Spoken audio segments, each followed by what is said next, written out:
Oke, Assalamualaikum warahmatullahi wabarakatuh. Di sini saya akan menjelaskan materi prosedur pelaksanaan studi AMDAL. Oke, yang pertama di sini ada prosedur pelaksanaan studi AMDAL itu meliputi yang pertama ada pelapisan, kemudian pengumuman, pelingkupan, penyusunan KA AMDAL, kemudian ada penyusunan dan penilaian AMDAL, RKL dan RPL. Kemudian yang terakhir ada persetujuan kelayakan lingkungan. Nah, yang pertama ada penapisan. Nah, penapisan ini adalah proses awal ya untuk menentukan apakah suatu rencana kegiatan itu memerlukan analisis mengenai dampak lingkungan AMDAL.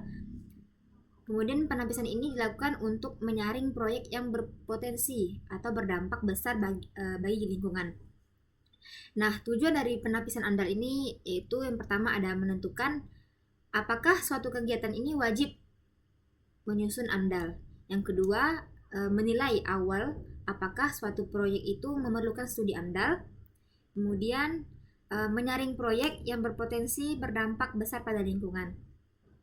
Nah, kemudian ada cara melakukan penapisan AMDAL. Yang pertama itu menggunakan daftar positif yang ditentukan dalam keputusan Menteri Negara Lingkungan Hidup. Yang kedua, menggunakan sistem informasi AMDALNet yang diluncurkan oleh Kementerian Lingkungan Hidup dan Kehutanan. Yang terakhir ada OSS RBA. Nah, kemudian penapisan ini ada syaratnya juga, yaitu syaratnya yang pertama ada kode KBLI, rencana usaha dan satu kegiatan. Yang kedua ada surat kesesuaian tata ruangan. Yang ketiga ada data SHP yang dikemas dalam format zip. Kemudian peta lokasi kegiatan atau tapak proyek dalam format PDF. Nah, kemudian ada usaha atau kegiatan yang dikecualikan dari kewajiban AMDAL. Yang pertama ada eksplorasi pertambangan, migas, dan panas bumi. Yang kedua ada penelitian dan pengembangan di bidang ilmu pengetahuan. Yang terakhir ada budidaya yang secara tidak nyata yaitu tidak berdampak maksudnya budidaya yang secara nyata tapi tidak berdampak penting bagi lingkungan hidup. Nah, yang kedua ada pengumuman. Nah, pengumuman ini adalah maksudnya tuh instansi yang terkait mengumumkan secara rencana kegiatan yang berkaitan dengan lingkungan hidup. Nah, di sini ada contohnya. Pengumuman AMDAL Studi Rencana Kegiatan Pembangunan Kawasan Industri oleh PT Data Industri Gudang Indonesia. Nah, ini bisa kita lihat. Nah, yang selanjutnya ada pelingkupan. Nah, pelingkupan AMDAL ini adalah proses yang dimana untuk menetapkan dampak penting dari satu proyek terhadap lingkungan. Nah, pelingkupan ini juga disebut sebagai scoping. Nah, dimana scoping pelingkupan ini memiliki tujuan yaitu yang pertama menetapkan batas wilayah studi, kemudian mengidentifikasi dampak penting terhadap lingkungan, kemudian menetapkan tingkat kedalaman studi, yang selanjutnya menetapkan lingkup studi, dan yang terakhir itu menelaah kegiatan lain yang terkait pada rencana kegiatan yang dikaji. Nah, pelingkupan AMDAL ini dilakukan dalam rangka untuk pengajuan AMDAL. Nah, pada tahap ini juga dilakukan penilaian awal untuk menentukan apakah suatu proyek dari suatu kegiatan itu memerlukan analisis dampak lingkungan yang lebih lanjut atau melalui studi AMDAL atau tidak. Nah, yang selanjutnya ada pelingkupan ini. Nah, masyarakat yang berkepentingan itu juga dapat menyampaikan saran, pendapat, dan tanggapannya kepada instansi yang bertanggung jawab atau pemrakarsa. Nah, selain itu pelingkupan ini juga ada proses penapisan AMDAL, di mana penapisan AMDAL ini adalah proses untuk menentukan apakah suatu rencana kegiatan itu wajib disusun secara AMDAL atau tidak.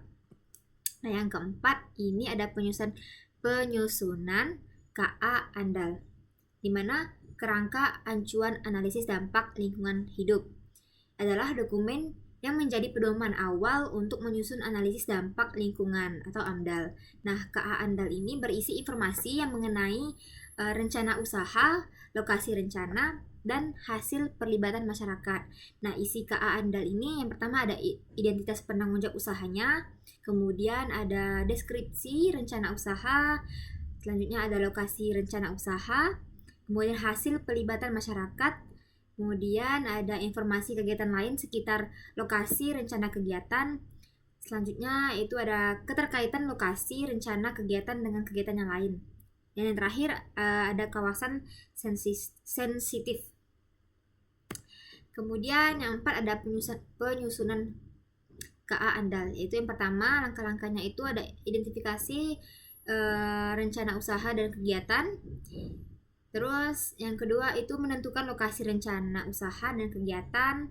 Yang ketiga itu tinjauan kesesuaian lokasi, rencana usaha dan kegiatan dengan rencana tata ruang wilayah atau RT RW. Yang keempat yaitu melibatkan masyarakat melalui pengumuman dan konsultasi publik. Dan yang kelima itu uraian hasil perlibatan masyarakat. Dan yang keenam menyiapkan rencana pengelolaan dan pemantauan. Nah, tujuan KA Andal ini berfungsi sebagai pedoman untuk mengidentifikasi, merencanakan, dan mengatur pelaksanaan analisis dampak lingkungan yang lebih rinci. Nah, kemudian hasil kajiannya itu digunakan untuk memberikan pertimbangan ataupun mengambil keputusan kelayakan atau tidak kelayakan rencana usaha dari suatu kegiatan tersebut. Nah, yang kelima itu ada penyusunan dan penilaian ANDAL, RKL, dan RPL, di mana penyusunan dan penilaian dokumen ini dilakukan oleh pemrakarsa dan komisi penilai AMDAL. Kemudian penyusunannya itu yang pertama ada pemrakarsa menyusun dokumen berdasarkan kerangka acuan yang sudah disetujui. Kemudian draft dokumen itu diajukan kepada menteri, gubernur, atau bupati atau wali kota. Dan yang terakhir dokumen AMDAL itu diperbaiki lagi jika diperlukan berdasarkan hasil penelitian komisi penilai AMDAL. Kemudian yang keenam itu ada persetujuan kelayakan lingkungan, di mana persetujuan ini adalah keputusan yang menyatakan bahwa suatu lingkungan hidup itu layak untuk digunakan atau tidak. Kemudian PKL. Nah, PKL ini dapat berupa keputusan kelayakan lingkungan hidup atau KKLH atau pernyataan kesanggupan pengelolaan lingkungan hidup. Nah, dan juga dapat diberikan oleh pemerintah pusat atau pemerintah daerah. Nah, PKL ini juga merupakan prasyarat untuk mendapatkan izin berusaha atau persetujuan dari pemerintah. Nah, dan juga dapat menyederhanakan regulasi perizinan yang dinilai rumit. Nah, untuk kita mendapatkan PKL itu, kita dapat mengajukan permohonan kepada pemerintah pusat atau daerah.